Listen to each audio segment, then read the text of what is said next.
Hey guys, it's Dush and Lockie from the SBP podcast. We're exploring all sorts of marketing topics, and today we're going to be exploring changes in the Facebook platform and changes in the algorithms and everything like that, and what it means to a marketer or a business owner. So Lockie, so what does it mean for a business owner right now with all these changes that's happening? Like, what should you be on top of?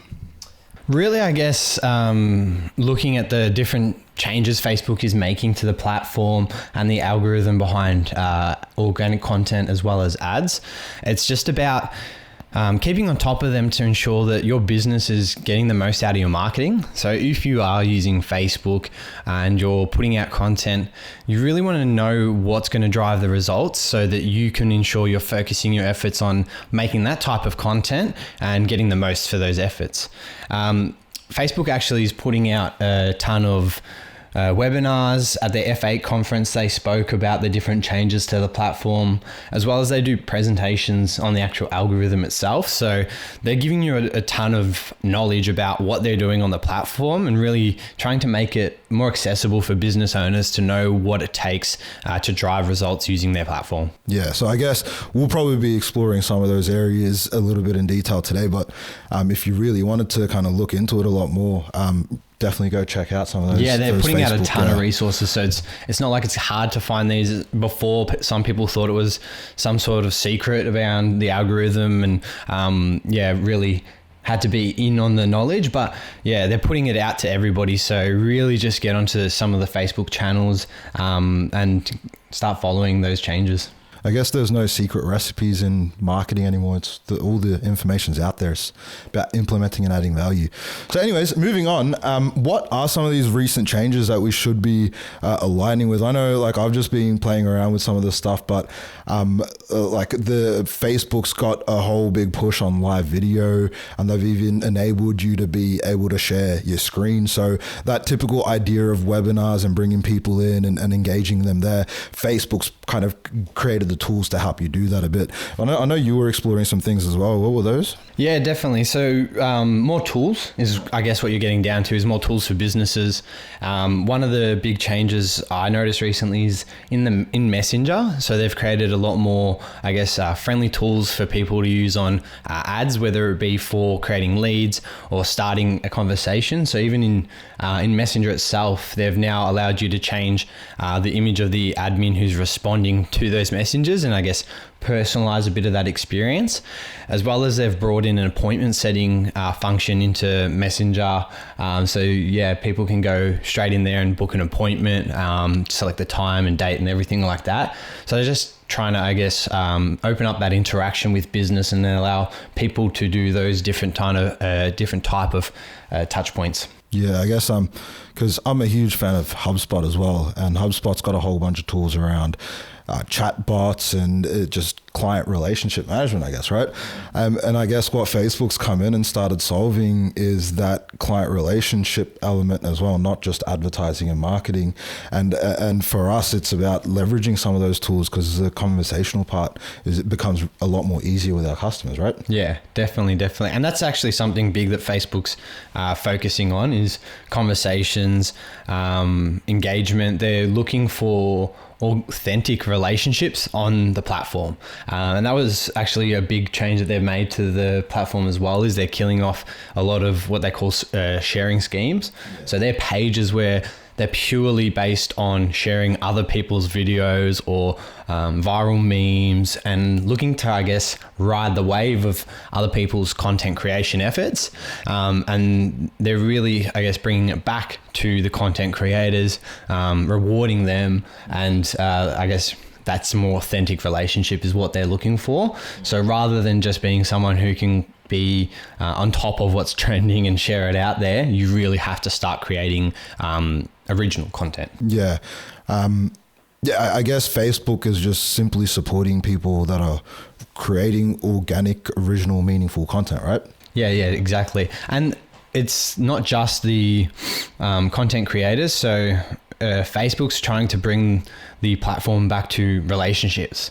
And where that fell away was there's a lot of publishers or pages that weren't actually there looking to create an authentic relationship. They were just building that reach and on their page. And now when what we've seen was a lot of that organic reach has been shifted back to friends and family, and therefore to get in and get a piece of that organic reach, you actually now need to have really good, valuable content that you're serving up to people. Yeah.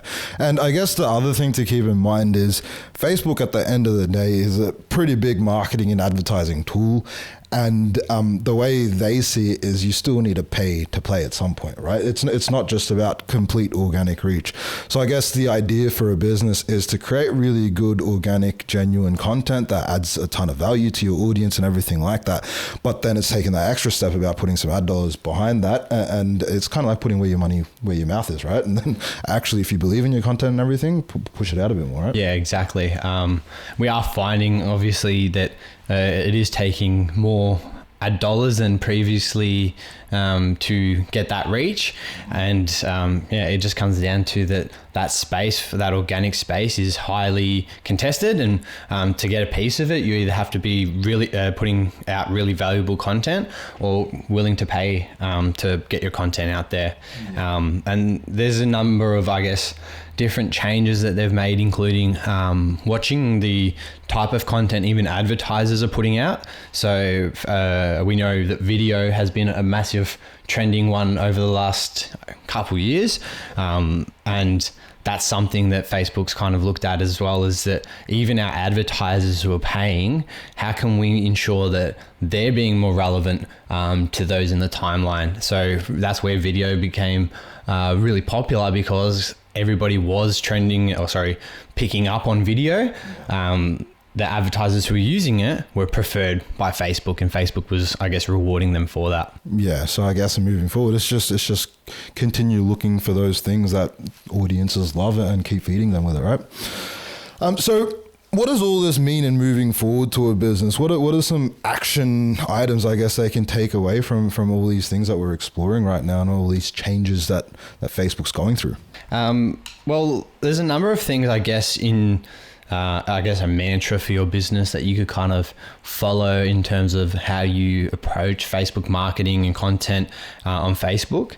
And the first one is to be a conversation starter. So that's simply actually looking to start conversations with the content you're putting out, not just, promoting your products or pushing your information that is relevant to someone who's buying your service, but actually starting to open up that conversation and asking customers what they want, what they think, and those kind of things.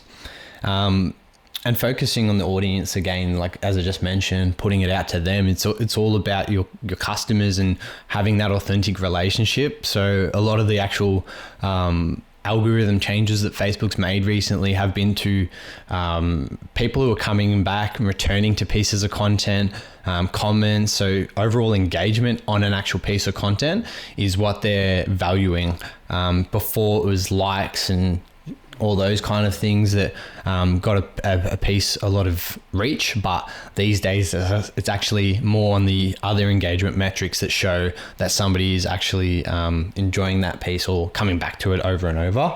Yeah, 100%. One thing, just to take it back a little bit, was sometimes people would wonder, like, okay, what does it mean to start a conversation, right? Because in marketing, that's a bit of a, challenge. It's different for every business.